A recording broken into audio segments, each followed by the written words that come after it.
में लालू ने किया था योगी का अपमान। अब लालू के गढ़ में जाकर योगी ने लिया बदला। लालू के बेटे तेजस्वी को बता दिया कौन है योगी।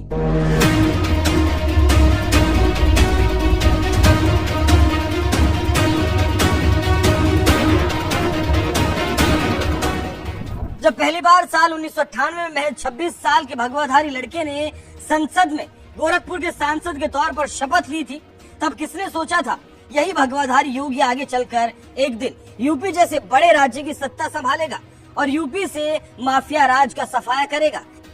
ये बात अगर विपक्ष जानता तो कभी भरी संसद में लालू यादव जैसे दिग्गज नेता भगवाधारी योगी का मजाक उड़ाते हुए ये नहीं बोलते कि साधु बाबा का काम मंदिर में घंटी बजाना है, भाषण देना नहीं।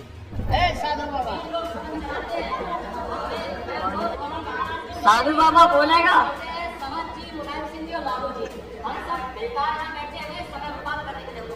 आपका काम है, आपका काम है साधु बाबा की घंटी बजाना।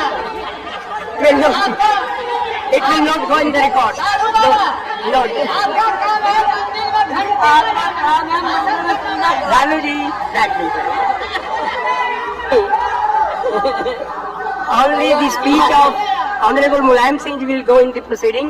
Nothing will go in the proceeding. सभापति जी एमपी भी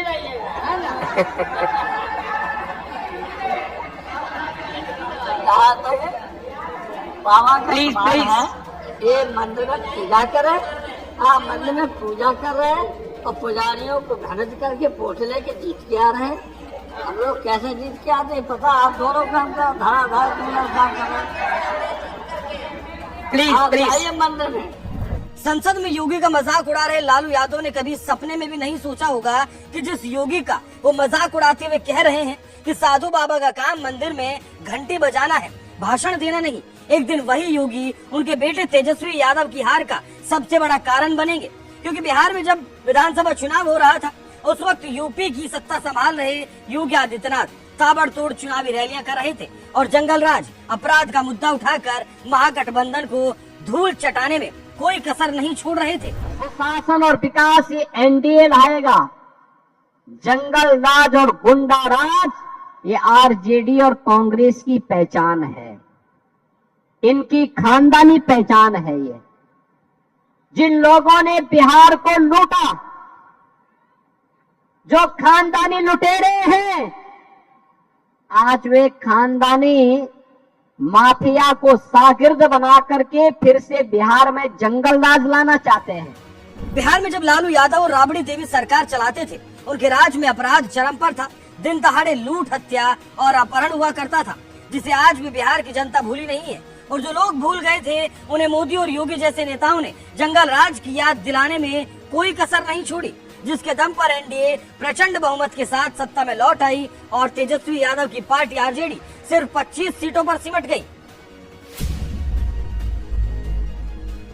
बिहार चुनाव पर योगी की रैलियां और रोड शो ने किस कदर असर डाला, ये इसी बात से समझ सकते हैं कि चुनाव के दौरान किसी मुख्यमंत्री की सबसे ज्यादा रैलियों की डिमांड होती थी तो वो सीएम थे योगी आदित्यनाथ, जिन्होंने बिहार में कुल 31 रैलियां और रोड शो किए, जिनमें 28 सीटों पर एनडीए ने जीत दर्ज की। यानी बिहार में योगी का स्ट्राइक रेट करीब 90% रहा। इसी बात से समझ सकते हैं कि योगी ने एनडीए के समर्थन में किस कदर माहौल बनाया, जिसका फायदा भी एनडीए को मिला और 202 सीटों के साथ वो सत्ता में लौट आई।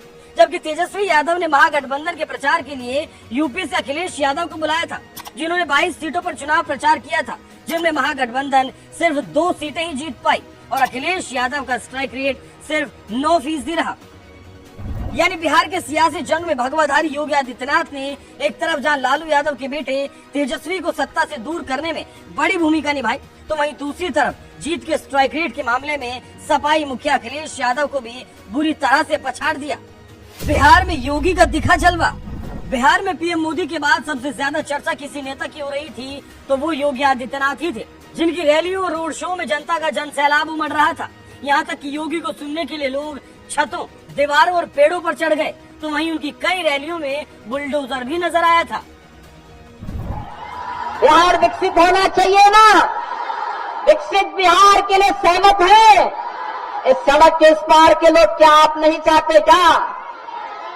घर के ऊपर, छत के ऊपर, इधर जो नौजवान खड़े हैं पीछे, इधर भी काफी दूर तक है।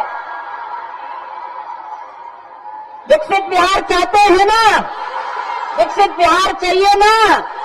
तो विकसित बिहार के लिए एनडीए के प्रत्याशियों को जिताना पड़ेगा। बिहार में जहां जहां सीएम योगी ने चुनाव प्रचार किया, भारी जनसैलाब नजर आया, जो बता रहा था कि क्यों उन्हें भारत का सबसे लोकप्रिय मुख्यमंत्री कहा जाता है। और ये लोकप्रियता योगी ने यूं ही नहीं कमाई। साल 2017 से यूपी की सत्ता संभाल रहे सीएम योगी ने एक तरफ जहां विकास के रास्ते पर यूपी को दौड़ाया, तो वहीं दूसरी तरफ गुंडे, बदमाशों और माफियाओं का भी सफाया किया। यूपी में अपनी सरकार की इसी जीरो टॉलरेंस नीति, अपराध नियंत्रण और सुशासन के मॉडल को प्रमुखता से जनता के सामने रखा। जंगलराज, अपराध, भ्रष्टाचार के मुद्दे पर महागठबंधन को घेरने में कोई कसर नहीं छोड़ी, जिसका असर ये हुआ कि महागठबंधन को बिहार वालों ने बुरी तरह से हरा दिया। बहरहाल संसद में अपने अपमान का बदला सीएम योगी ने जिस तरह से सियासी मैदान पर तेजस्वी यादव को हरा कर लिया है, इस पर आपका क्या कहना है? अपनी राय हमें कमेंट कर जरूर बताएं। साथ ही बिहार में एनडीए की जीत के बाद योगी ने क्या कुछ कहा, वो भी सुन लीजिए। इससे लगा हुआ जो राज्य है वह बिहार है, और कल बिहार की जनता जनार्दन ने जो फैसला किया है, प्रधानमंत्री मोदी जी के मार्गदर्शन और नेतृत्व में डबल इंजन की एनडीए सरकार विकास, सुरक्षा और सुशासन के लिए कैसे कार्य करती है और कैसे कार्य करना चाहिए, बिहार की जनता जनार्दन की द्वारा लोकतंत्र की प्रक्रिया में भाग लेकर के कल जो जनादेश दिया गया है, इसके लिए मैं बिहार की जनता जनार्दन का भी हृदय से अभिनंदन करता हूं। बहनों और भाइयों, उत्तर प्रदेश और बिहार यह एक साझी संस्कृति के पर्याय हैं। प्रभु राम और माता जानकी का पवित्र संबंध जितना अटूट है, उतना ही उत्तर प्रदेश और बिहार का संबंध भी अटूट है, मजबूत है। और धरती आबा जैसे राष्ट्र नायकों के प्रति हमारी